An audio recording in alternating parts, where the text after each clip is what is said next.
Hello everyone, welcome back to my YouTube channel study point. आज हम लोग chapter 12 जो कि है मोशन एंड टाइम के पहले 10 क्वेश्चंस को डिस्कस करने जा रहे हैं। तो चलिए शुरू करते हैं। Which of the following cars starting from rest has an average acceleration of 2.0 metre पर सेकेंड स्क्वायर। बोला गया है इनमें से कौन से कार, 4 कार के स्पीड दिए गए हैं और टाइम दिए गए हैं। इनमें से कौन सा कार रेस्ट से स्टार्ट होगा, मतलब ज़ीरो वेलोसिटी से स्टार्ट होगा और अटेन करेगा 2 मीटर पर सेकेंड स्क्वायर का एसिलरेशन, एवरेज एसिलरेशन अटेन करेगा। तो फर्स्ट एवरेज एसिलरेशन का फॉर्मूला क्या है? Final velocity minus initial velocity by change in time. तो चलिए चेक करते हैं सभी के साथ। फर्स्ट ए में दिया गया है a car reaching a speed of 10 meter पर सेकेंड इन 2 सेकेंड्स। तो इसका एवरेज एक्सेलरेशन, फाइनल वेलोसिटी दिया गया है 10 मीटर पर सेकेंड, इनिशियल दिया गया है फ्रॉम रेस्ट इसीलिए 0 बाय 2 सेकेंड्स, टाइम दिया गया है इज इक्वल्स टू 5 मीटर पर सेकेंड स्क्वायर। तो ये गलत है, हमें बोला गया था कौन अटेंड करेगा 2.0। उसी तरह से B 20 minus 0 by 5 that is 4 meter पर second square. Third 30 minus 0 by 10 that is 3 meter पर सेकेंड स्क्वायर। उसके बाद D 40 minus 0 by 20 that is equals to 2 meter पर सेकेंड स्क्वायर। तो फोर्थ वाला कार अटेन करेगा एवरेज एक्सीलरेशन कितना? 2 meter पर सेकेंड स्क्वायर। देखिए final velocity minus initial velocity, initial बोला है रेस्ट है इसीलिए हम लोग उसे 0 लिए हैं बाय टाइम। ठीक है, option D is the correct answer. चलिए चलते हैं नेक्स्ट क्वेश्चन की ओर। Question number 2, a body moves with uniform velocity. एक बॉडी यूनिफॉर्म वेलोसिटी से मूव कर रहा है।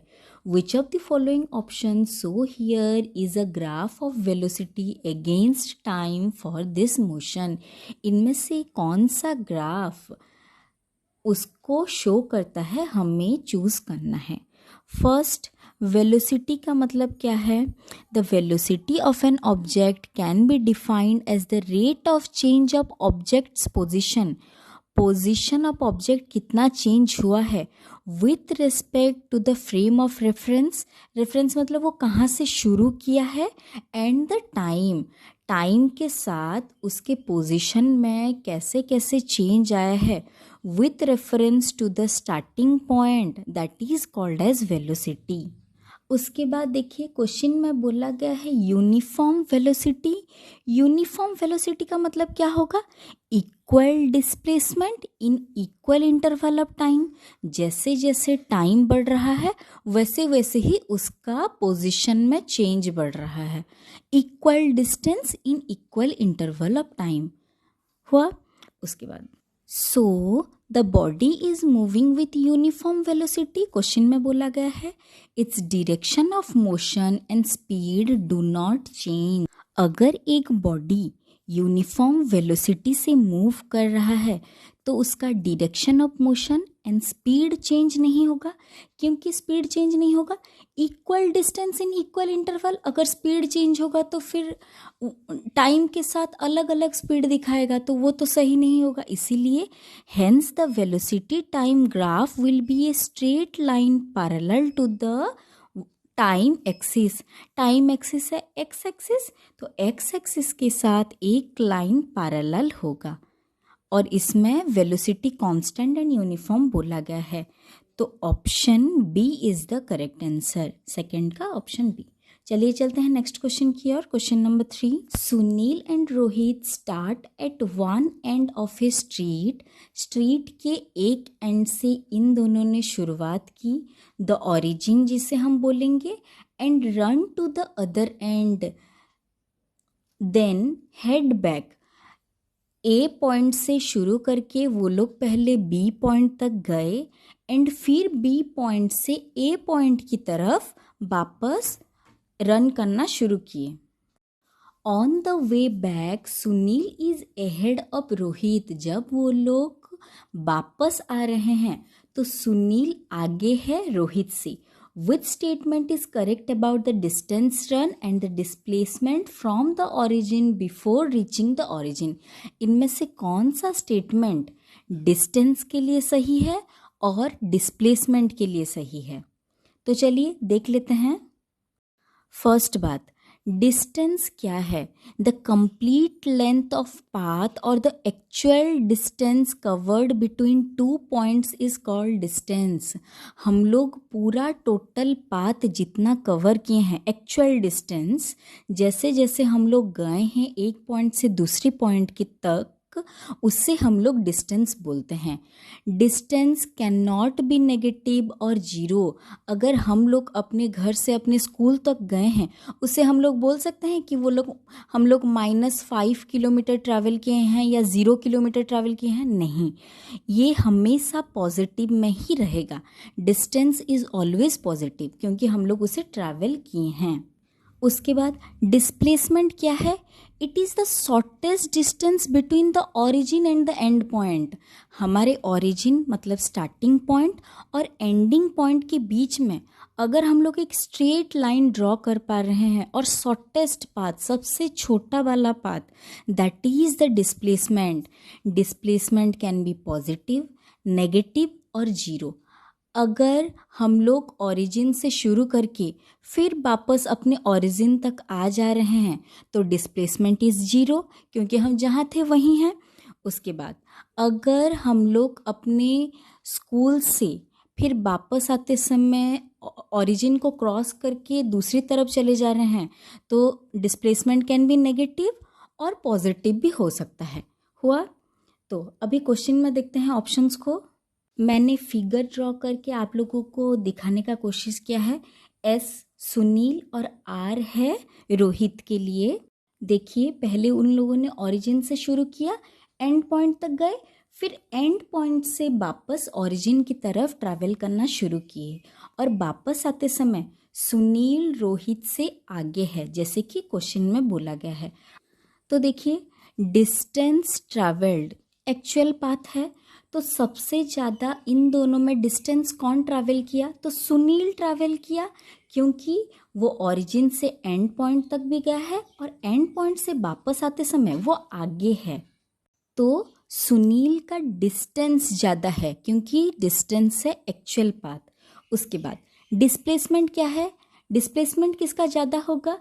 ओरिजिन से शॉर्टेस्ट डिस्टेंस। तो देखिए, सुनील आगे है मतलब उसका डिस्प्लेसमेंट थोड़ा कम है रोहित से, रोहित थोड़ा पीछे है, इसीलिए रोहित का डिस्प्लेसमेंट ज़्यादा है। अभी ऑप्शंस को देख लेते हैं। First option, Sunil has run a greater distance. Yes, correct है। And his displacement is greater than Rohit. नहीं, ये गलत है, उसका डिस्प्लेसमेंट कम है रोहित से। Second option, Rohit has run the greater distance. ये पहले से ही गलत है।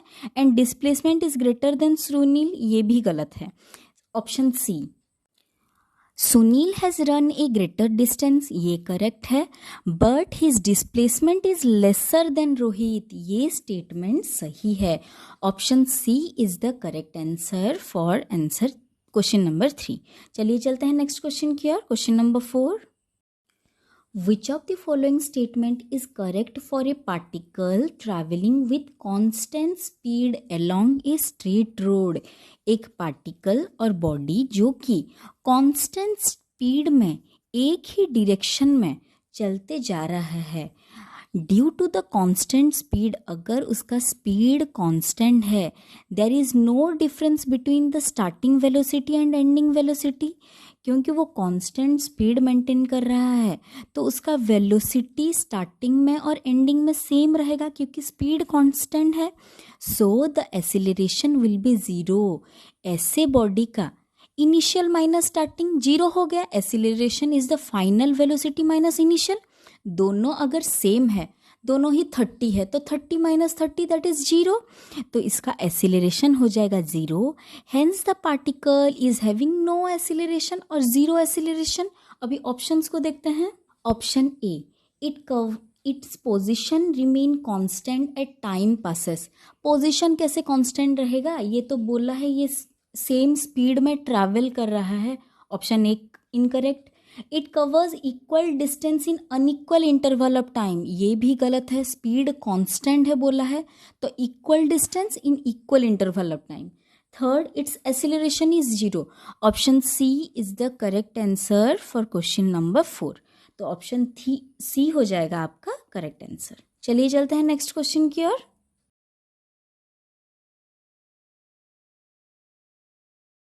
The figure show the distance time graph for the motion of two cars x and y. x and y का डिस्टेंस टाइम ग्राफ दिया गया है कि वो कितना डिस्टेंस कितना टाइम में कवर कर रहे हैं। विच one of them is moving faster, इनमें से कौन सा कार फास्टर मूव कर रहा है। मोर द स्पीड, जिस भी कार का स्पीड ज़्यादा होगा, more will be the slope और inclination on the time axis. Time axis के साथ उसका इंक्लिनेशन ज़्यादा होगा ऑफ डिस्टेंस टाइम ग्राफ। तो इनमें से किसका इंक्लिनेशन ज़्यादा है, देखिए एक्स का इंक्लिनेशन ज़्यादा है टाइम एक्सिस के साथ, तो ऑप्शन ए हो जाएगा आपका correct answer. X is travelling with more speed than Y. चलिए चलते हैं नेक्स्ट क्वेश्चन की ओर। Question number 6, the displacement time graph of a body is shown in the figure. यहाँ एक बॉडी का डिस्प्लेसमेंट दिया गया है ग्राफिकल रिप्रेजेंटेशन में। देखिए 0 से t1 टाइम तक इंक्रीज हुआ है, t1 से t3 टाइम तक कांस्टेंट रहा है, एंड t3 से t4 टाइम तक डाउनफॉल हुआ है। तो चलिए देखते हैं, ये जो डिस्प्लेसमेंट टाइम ग्राफ है ये किसे शो करता है, वेलोसिटी ऑफ द ऑब्जेक्ट को शो करता है, जिसका फॉर्मूला है dx/dt। x का मतलब है कितना डिस्टेंस ट्रैवल किया है और डिस्प्लेसमेंट और t है टाइम, dx/dt। तो चलिए देखते हैं ये कैसे ट्रैवल किया है।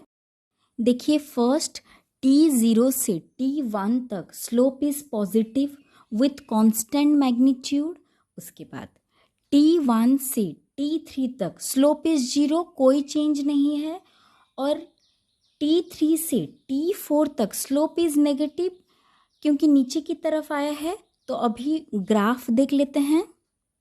तो अगर हम लोग ग्राफ को स्टडी करेंगे तो इस हिसाब से ऑप्शन डी हो जाएगा आपका करेक्ट आंसर।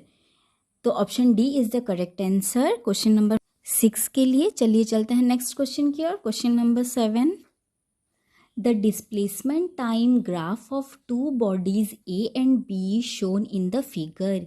यहाँ दो बॉडी के डिस्प्लेसमेंट टाइम ग्राफ दिए गए हैं। विच one of the following statement is correct, इनमें से कौन सा स्टेटमेंट करेक्ट है।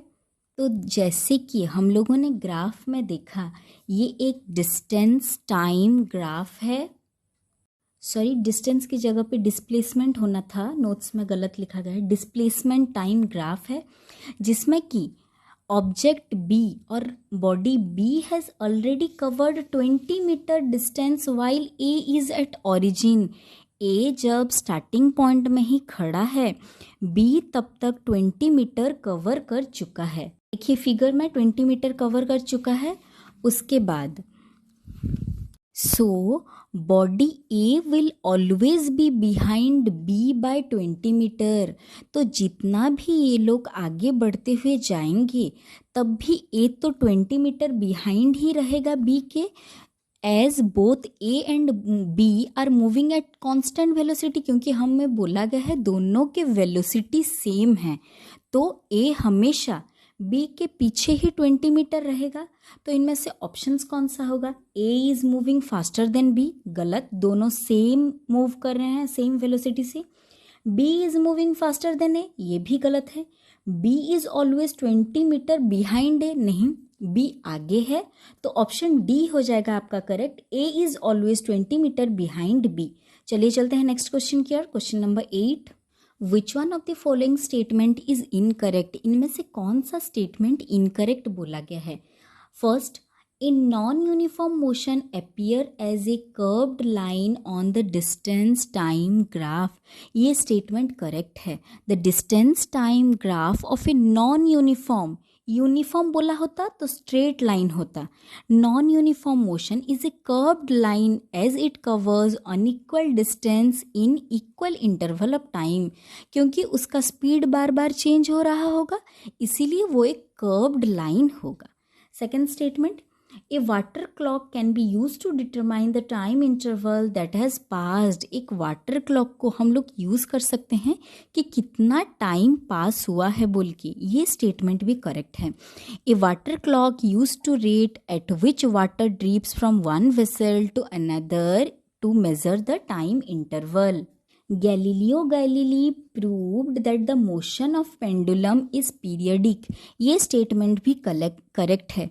He found that each pendulum has a constant period. एक pendulum equal distance और वो जो to and fro motion चल रहा होता है, वो आगे पीछे होता रहता है, वो constant है.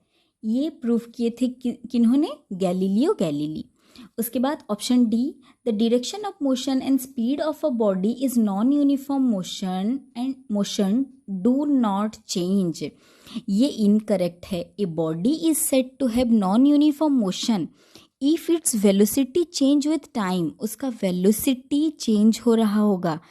Its velocity is not constant because the direction of motion change every instant. क्योंकि direction of motion her instant में change हो रहा होगा, तो direction of motion हमेशा change होता रहेगा if it has non-uniform velocity.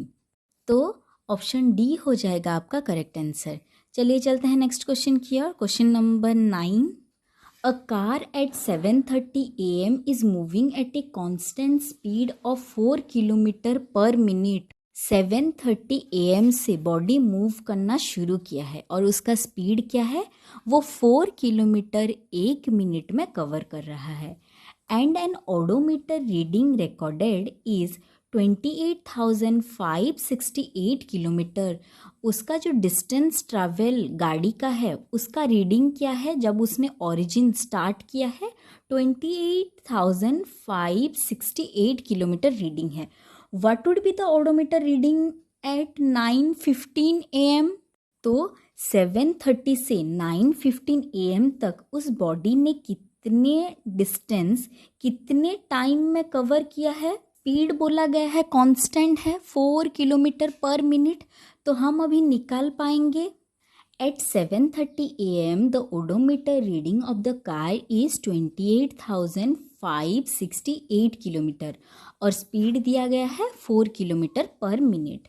तो टोटल टाइम इंटरवल पहले निकाल लेते हैं कि वो कितना टाइम ट्रैवल किया है. 7:30 से 9:15 के बीच में बॉडी ट्रैवल किया है 1 आवर 45 मिनट. तो इस 1 आवर 45 मिनट को हम लोग पूरा मिनट में कन्वर्ट कर लेंगे. 1 आवर को हम लोग लिख सकते हैं 1 hour equals to 60 minute plus 45 minute, that is 105 minute. उसके बाद स्पीड का फॉर्मूला क्या है? Speed is equals to distance by time. यहाँ हमें डिस्टेंस नहीं दिया गया है जो कि हमें निकालना है.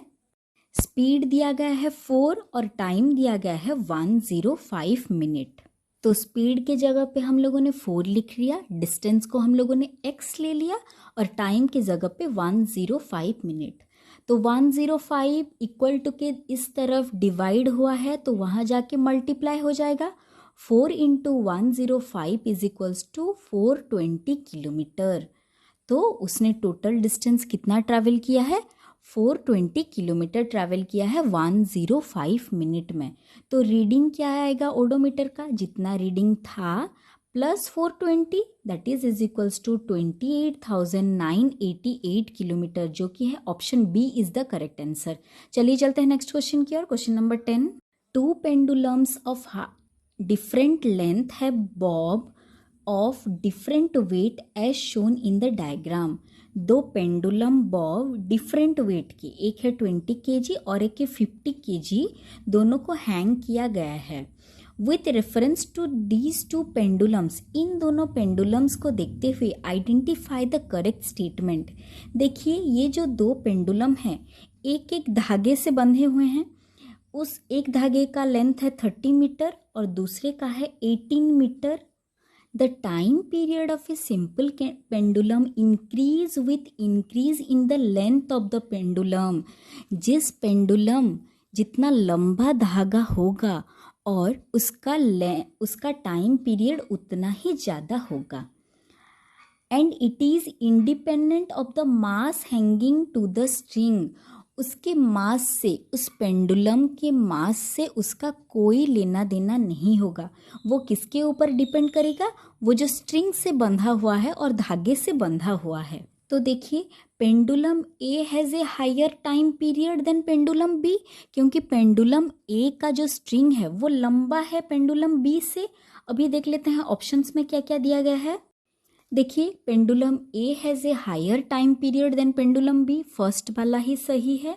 उसके बाद सारे ऑप्शंस गलत हैं। देख लेते हैं एक बार। Pendulum A has lower time period, ये गलत है। सी है both the pendulums have same time period, ये भी गलत है। Data is insufficient to complete the time period, ये भी गलत है। तो ऑप्शन ए हो जाएगा आपका करेक्ट आंसर। तो इस तरह से हम लोगों ने पहले 10 क्वेश्चंस को डिस्कस कर लिया है। अगर आप लोगों को कुछ भी डाउट हो तो आप लोग कमेंट सेक्शन में पूछ सकते हैं। Thank you for watching, take care.